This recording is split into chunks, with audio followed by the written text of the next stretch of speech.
Hello, welcome to Cinema Savvy, and welcome back to another edition in our Christopher Nolan month.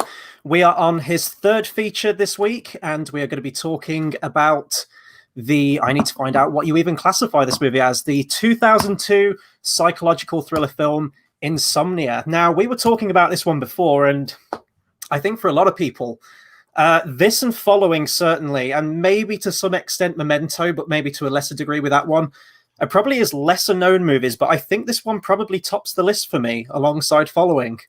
We'll go into it more about our thoughts and our first time viewing it and everything like that. But even for you, had you seen this one before this point? See, there you go. Exactly. And the biggest Christopher Nolan fan right here. And you hadn't seen it. It is that overlooked one. And we'll talk about whether we think that's justified or whether we do think it's very underrated. But yeah, it's quite interesting, actually.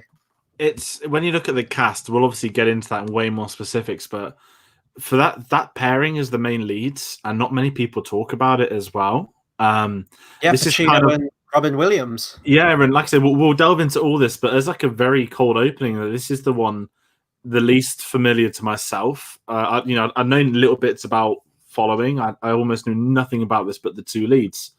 And obviously this is the film that's, I'm going to call it the streak. I know you're not a fan of Rises, but to most people, like Batman Begins to what we were with now with Dunkirk and Tenet, a lot of people certifies that as one of the best directing streaks in Hollywood. I can completely understand that, especially if you want to talk about streaks, you look at scale of where it begins and where you end up being. But Insomnia, yeah, I mean, I think we'll delve into it because I'm jumping all over the place. Before we get into it, I think we should do socials. Should we get the socials out of the way first? Get those done. Socials, Facebook, Twitter, follow us there. Links are going across at the bottom of the screen now. Oh no, the links aren't, sorry. They're in the description down below, but do all of that good stuff. We also have TeePublic store where you can get t-shirts like this one. If you want to, they're open. Totally okay if you're not fancying the t-shirts though, but let's get into the review now. So yeah, Insomnia for me, I mentioned, I think when we did our Memento one, like when I went to buy Memento on DVD, I was sort of stockpiling as many of the old Christopher Nolan films as I could and was rewatching them.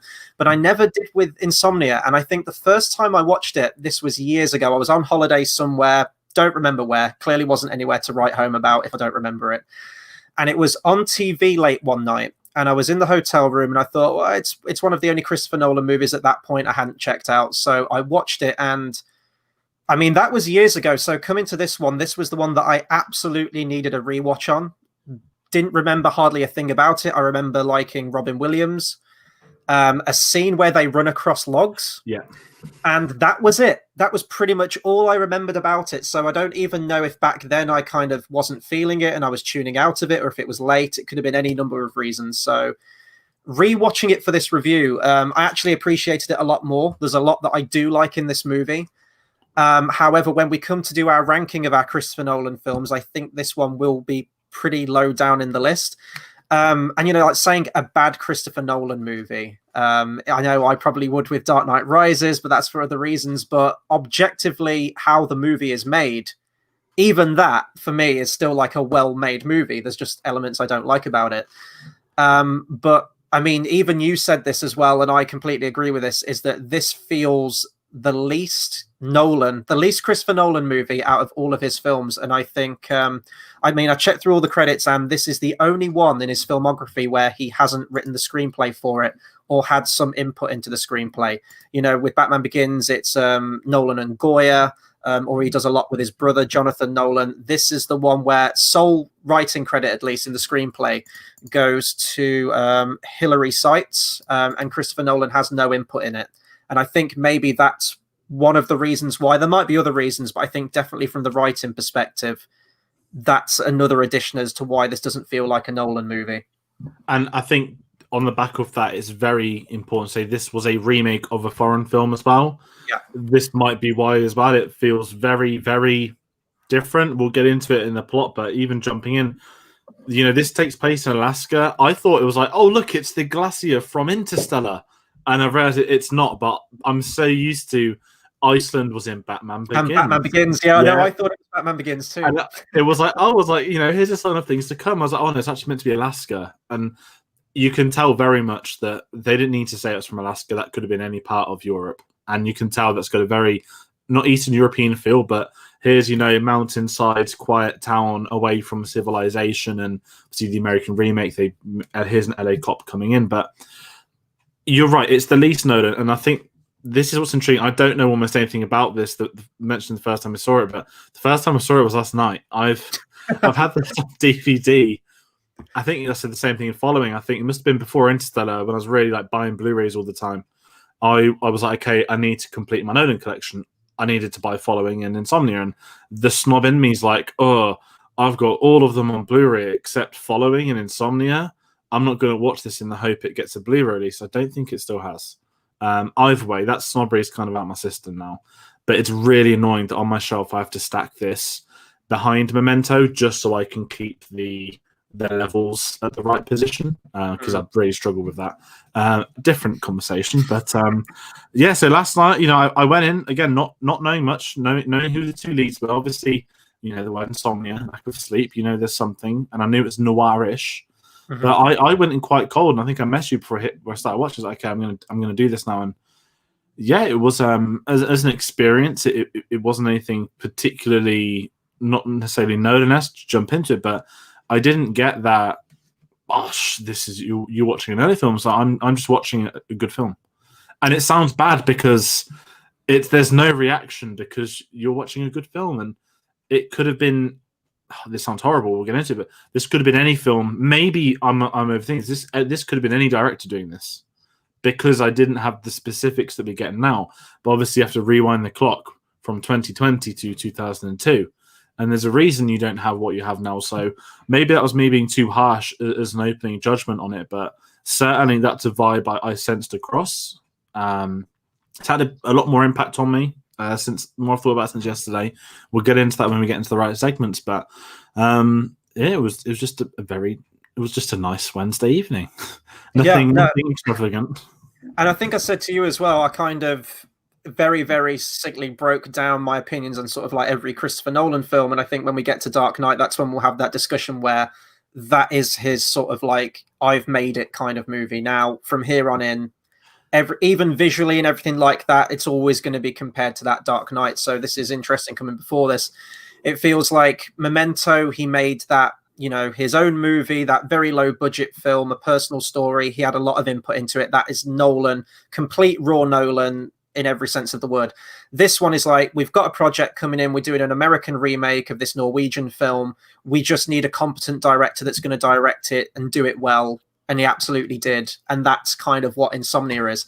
Now, I didn't actually know until after I watched the movie, you do your obligatory reading of the Wikipedia article to find out all about it. And I didn't know until then that this was an American remake. I thought this was maybe based on a book or something at least, or maybe an original concept, but it did have that based on a novel kind of vibe to it, I thought, when I watched it.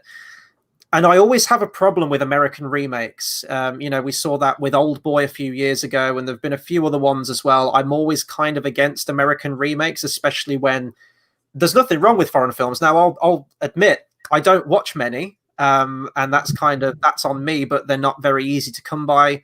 You have to go to like specialist cinemas to watch them and everything like that. But had I have known that, I would have probably have watched the original and then gone into this one just so I've got some frame of comparison. From what I've read from reviews and everything like that, it looks like it's similar, obviously, in terms of the plot and everything like that. But Nolan did make it his own, and it was a reinterpretation of the previous material rather than a straight-up remake.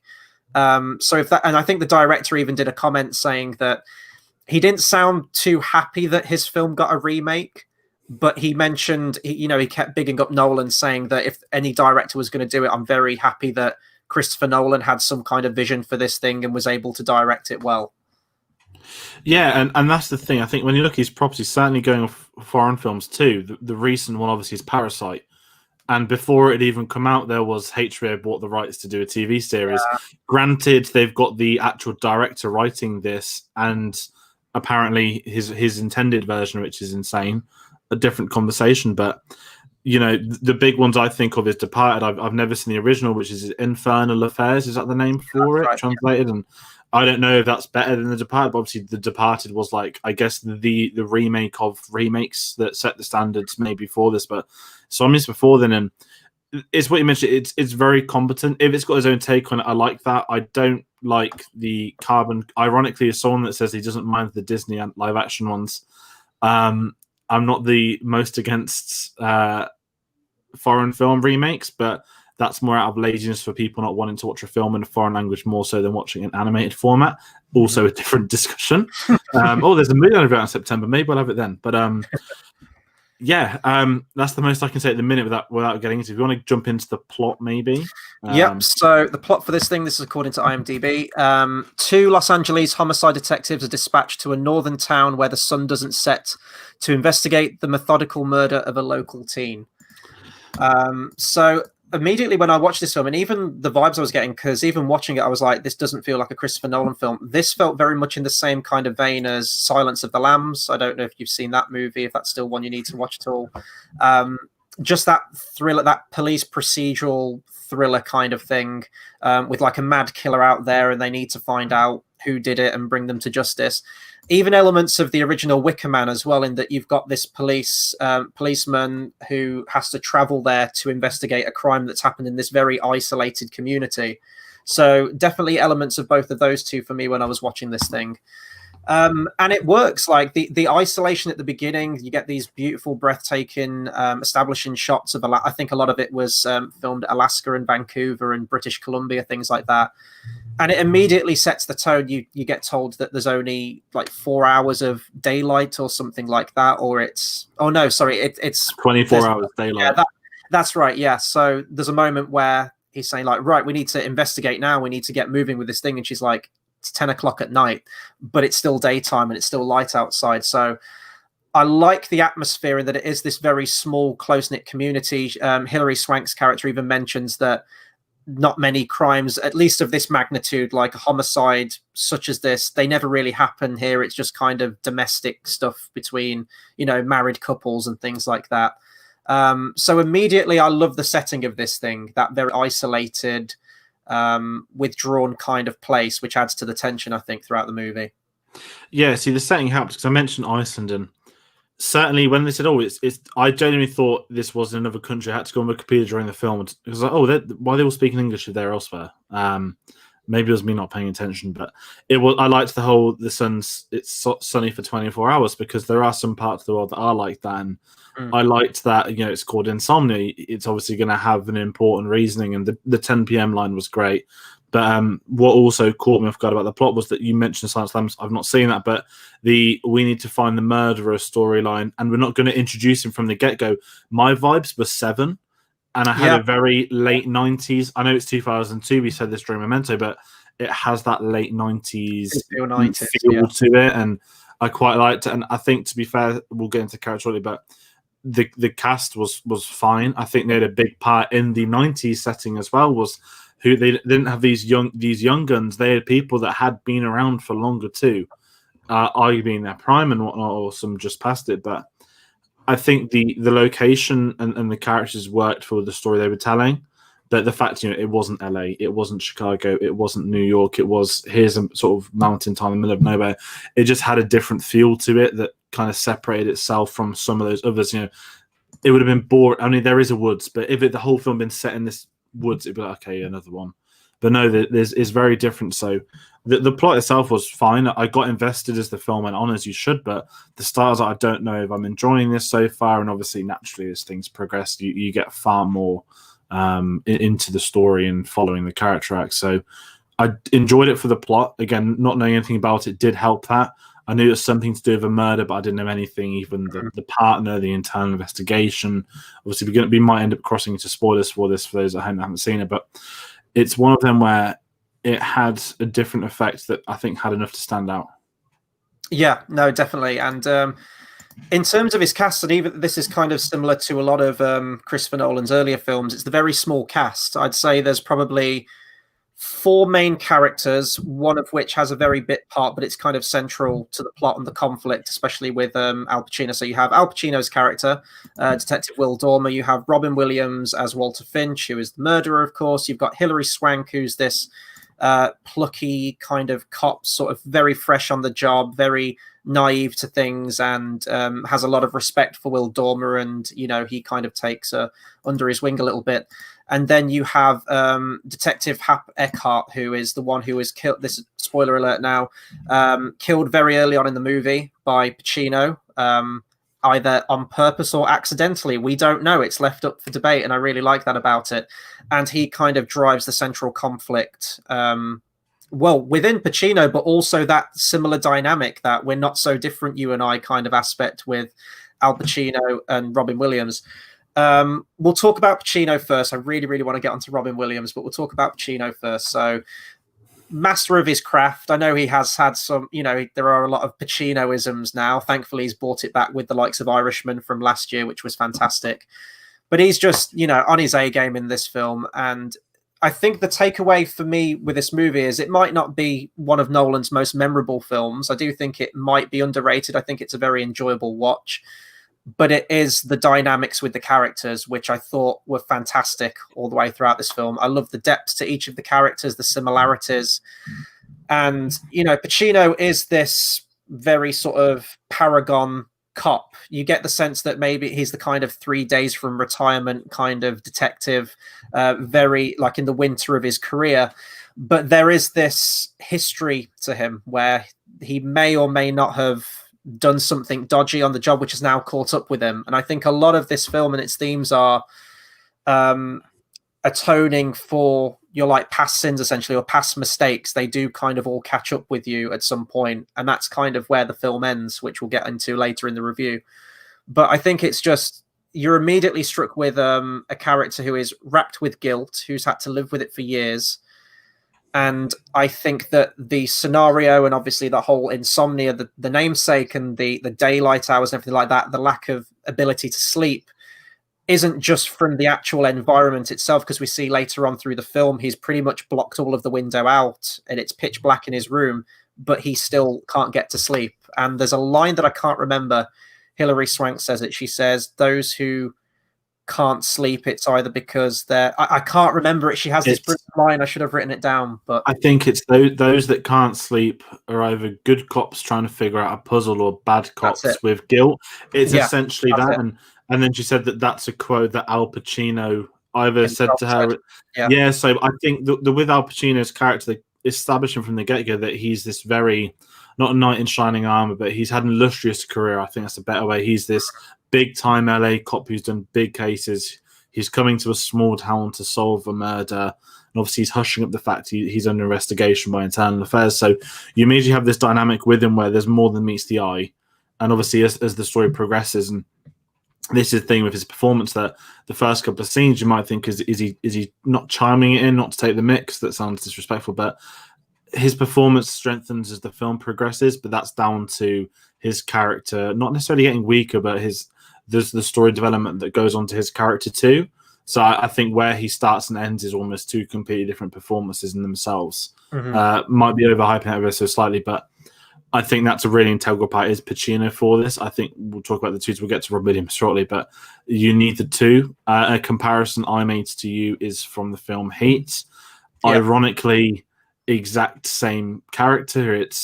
Here is a good character that has had bad morals, and here is a bad character that has good morals, obviously to a point, because they're still a villain, but it's more how you interact with them as the audience, what they're showing you, this character. And obviously the more you learn about Al Pacino, you like him, then you struggle, then do you dislike him, do you like him, do you respect him, and you raise all these questions up.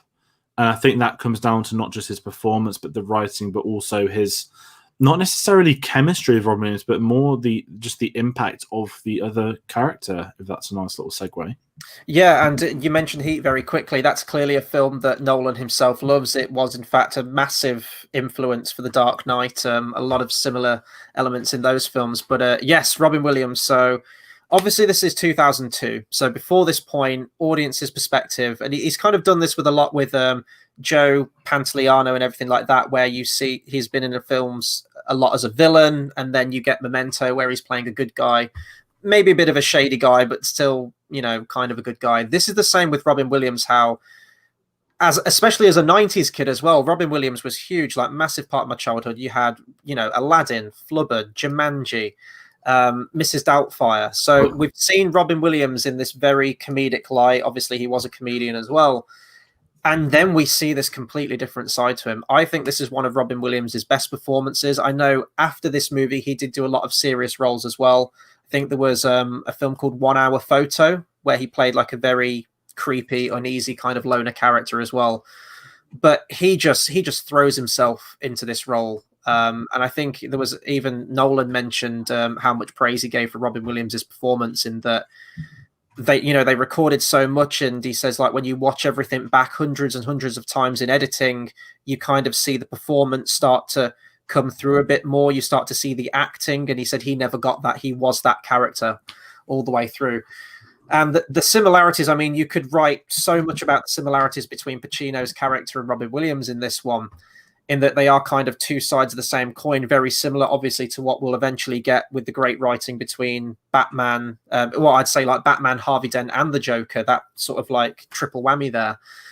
But how he justifies things, his little mannerisms, the little things he throws into his performances, his little ticks and everything like that, even the interrogation scene. Again, another Dark Knight comparison, a character who is so warped but has complete control over that whole situation. There's little backs and foot. That's one of my favorite scenes, actually, is the interrogation scene, where it's almost like Robin Williams and Al Pacino are trying to one-up each other, trying to gain the higher ground and see who breaks first. And there's little moments that you can see in his facial expression of Robin Williams where it's almost like the cat's out of the bag, and it's like a little lip curler, it's like a little twitch of the eye or something. He absolutely transforms himself into this role, and it's an incredibly creepy character, a very, very tortured character.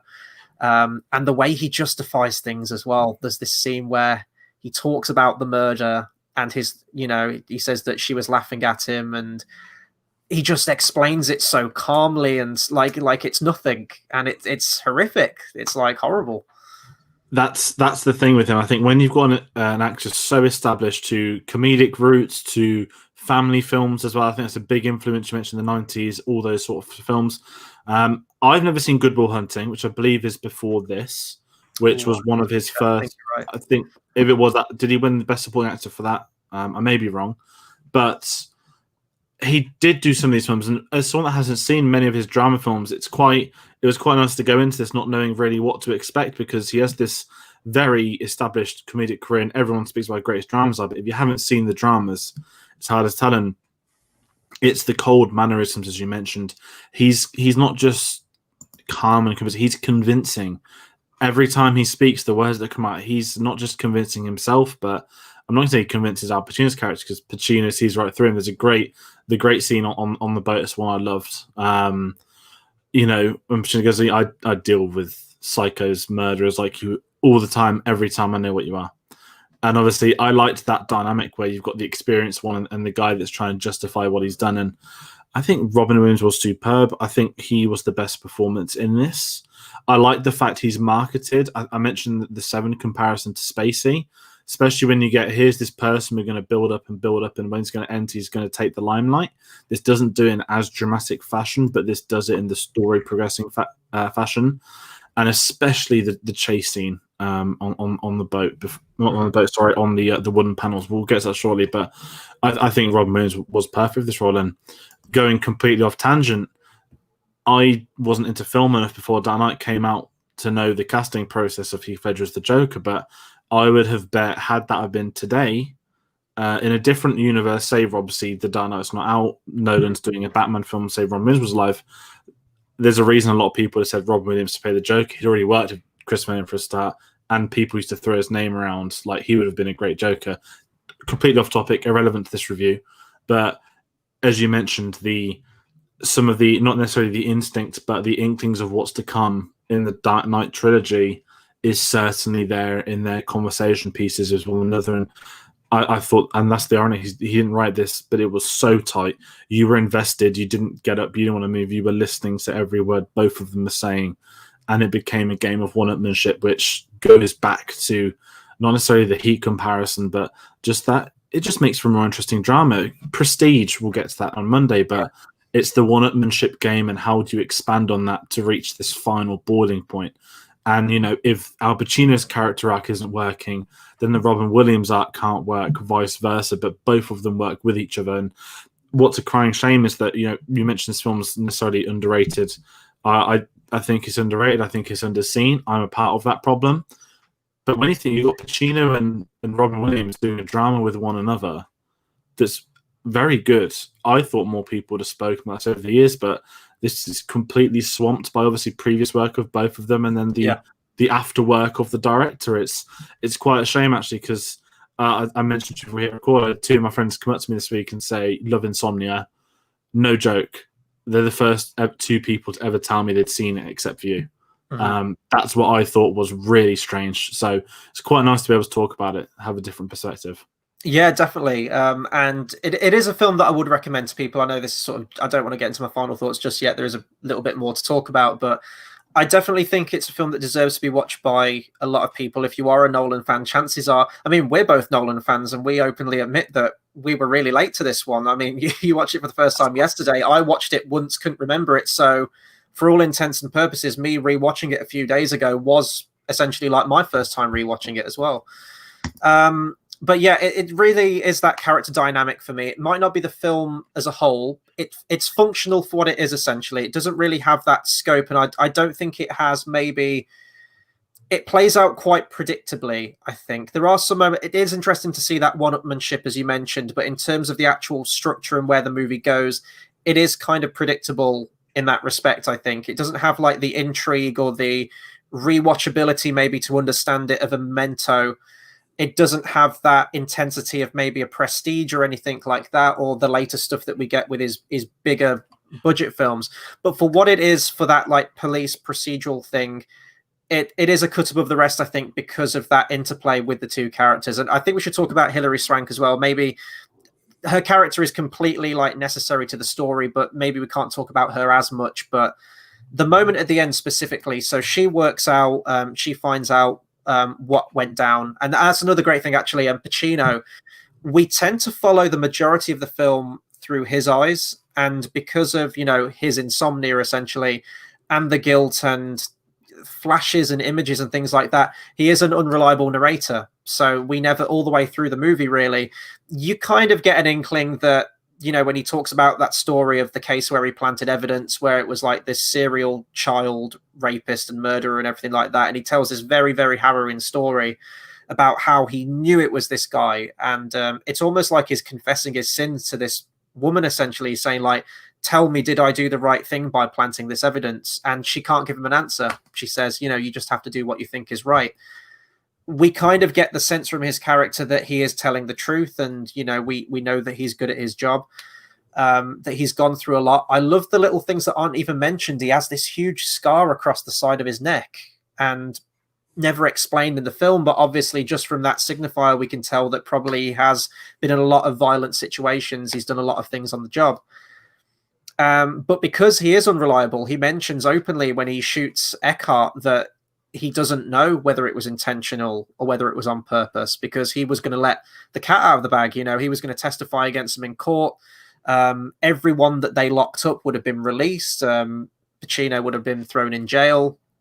And because he is unreliable, even with moments like that, we never know where we truly sit, whether he is a good character or whether he isn't. But at the end, it is that really nice moment. I think it's fitting for his character that he does die at the end. And it's that fact where Hilary Swank, again, almost goes down that same path, disposing of the evidence. And he stops her and says, you know, you've got to be better. Don't lose your way. And I think it ties up that whole theme of, you know, letting your, there's a phrase, things catch up with you. Yeah, like letting your guilt catch up with you and everything like that. Everything sort of comes out in the end. And if she'd have done that at that point, chances are years later, that would have come back to bitten her, essentially. And he wants to keep her pure and on the straight and narrow.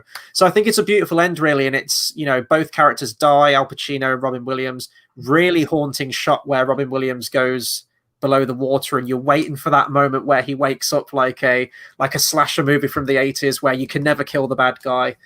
But yeah, no, it ties up all in like a complete neat bow, and I really like the inclusion of Hilary Swank's character because she is kind of the emotional, moral compass of the movie, really. Yeah, 'cause it begins with him kind of mocking her for being this. She wants to be exactly like Al Pacino, the doomed.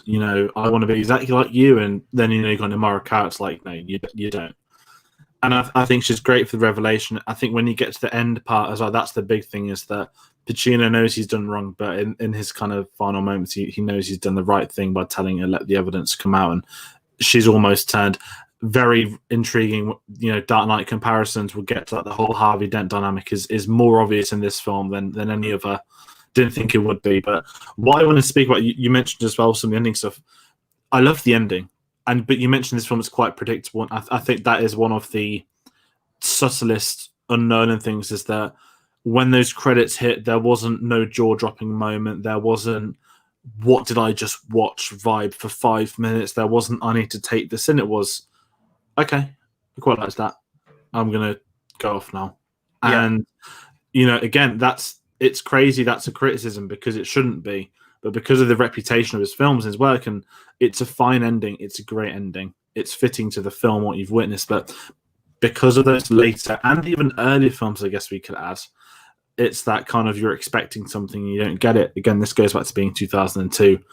And I had a good time, but that final shot was quite terrifying, Rob. I didn't think he was going to jump back up, but that is a very uncomfortable final image, which makes it kind of more chilling, I guess, because the film... For a film called Insomnia, it doesn't focus on the insomnia as much as you think, but I feel it's a great title for it. It's more about being in the predicament of it's going to catch, the stuff he's done is going to catch up to him.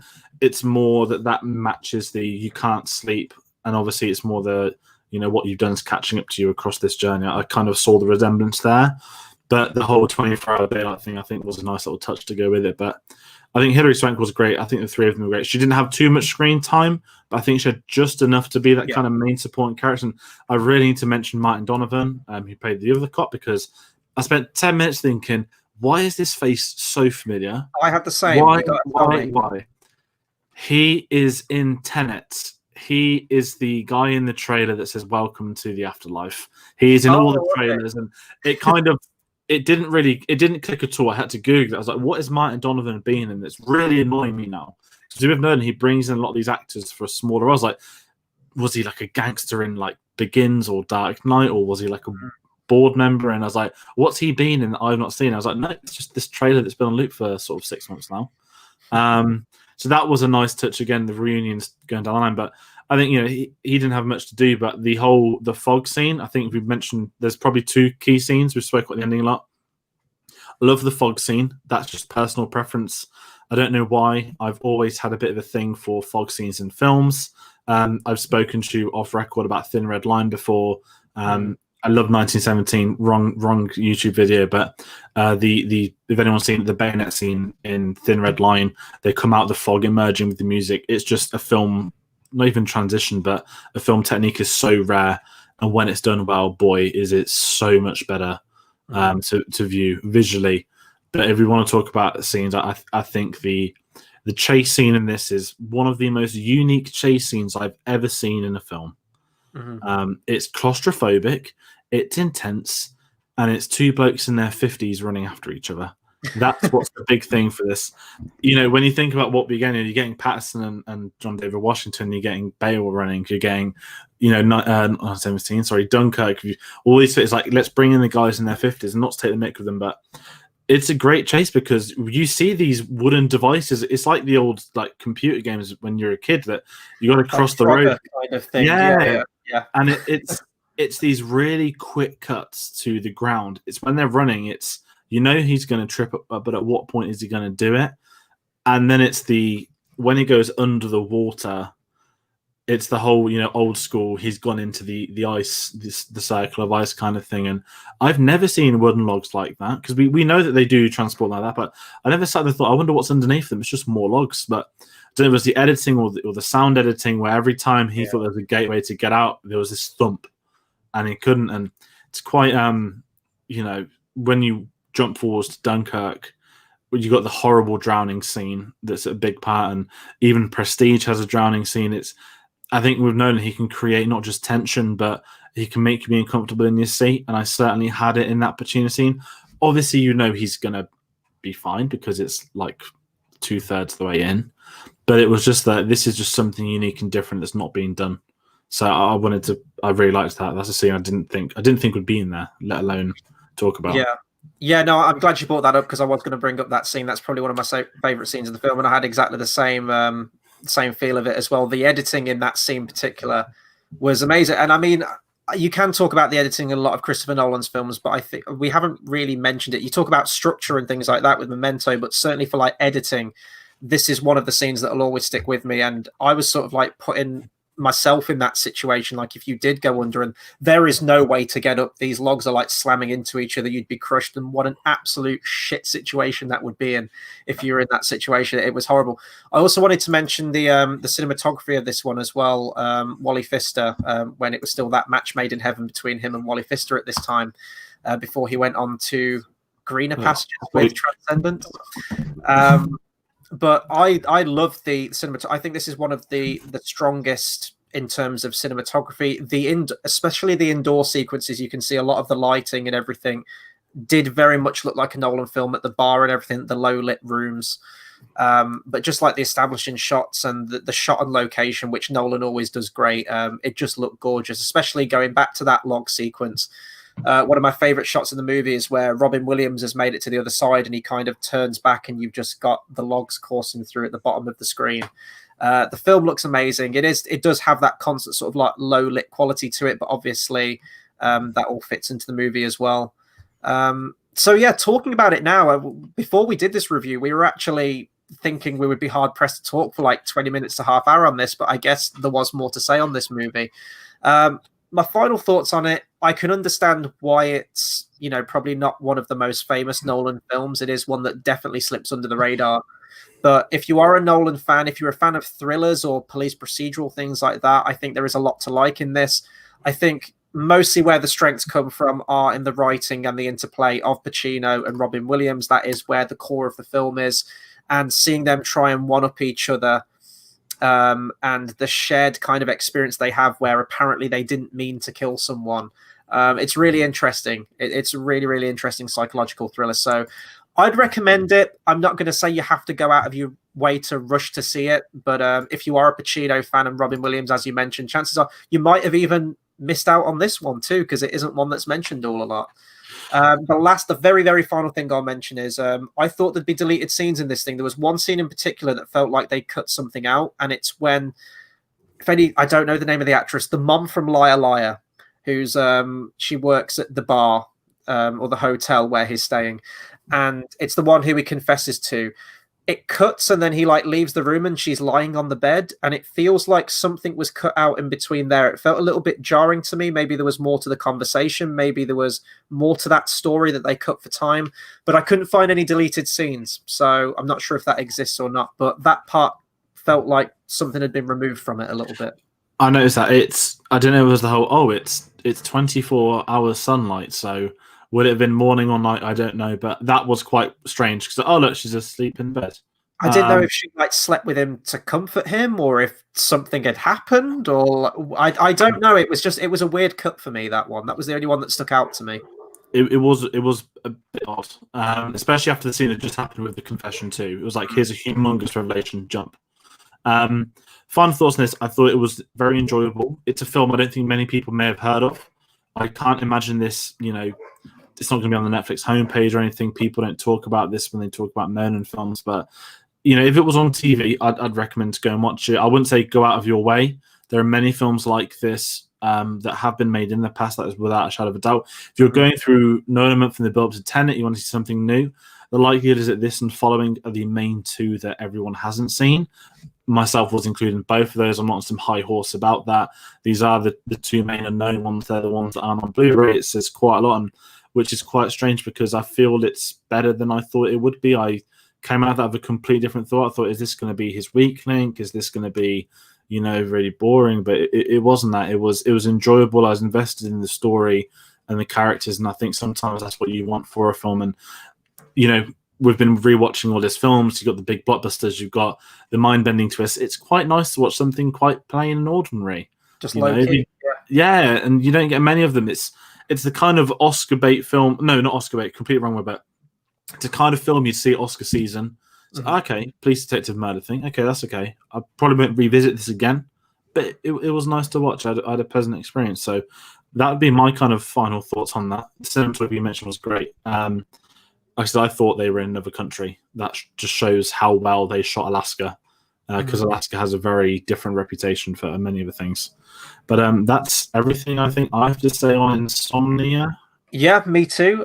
Just got over 40 minutes, so we did it. We broke even with the other ones. So that'll do it for our review on Insomnia. Be sure to comment, subscribe, let us know what you thought of this movie. If you have seen it, if you haven't, let's talk about some of your other favorite Christopher Nolan movies. We are celebrating the month of August with Christopher Nolan with the release of Tenet towards the end of this year. End of this month, thankfully.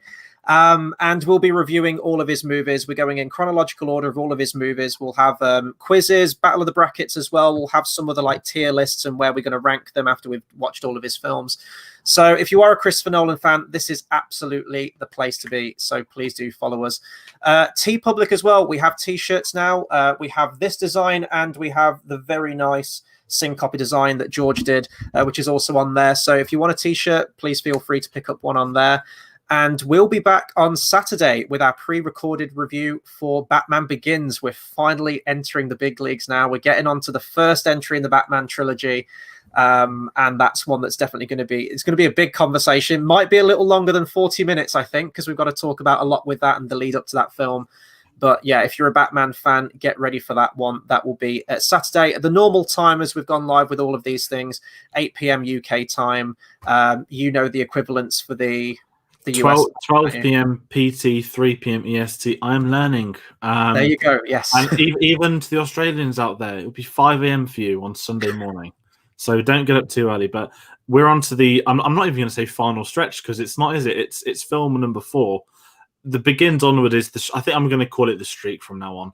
You know, if you have watched Begins prior to this and have come back and watched something, obviously thank you, because we're new to this film too, but we are entering the big leagues now, so I'm looking forward to it. We've got plenty more discussions on the way. I'm actually going to bring up the schedule ever so quickly, so just for you all watching at home, Begins this Saturday, Prestige Monday, Dark Knight next Thursday. We'll give you another update in a week's time, but essentially there's a Christopher Nolan film on our channel every Saturday, Monday and Thursday nights for the next couple of weeks, so I'm very excited for you guys to come on this journey with us. It's been a lot of fun. Getting them ticked off one by one. We're getting to the end, close to that release date for Tenet. So that'll do it for our video today. Thank you for everyone who's watching, and we'll see you for Batman Begins on Saturday. See ya.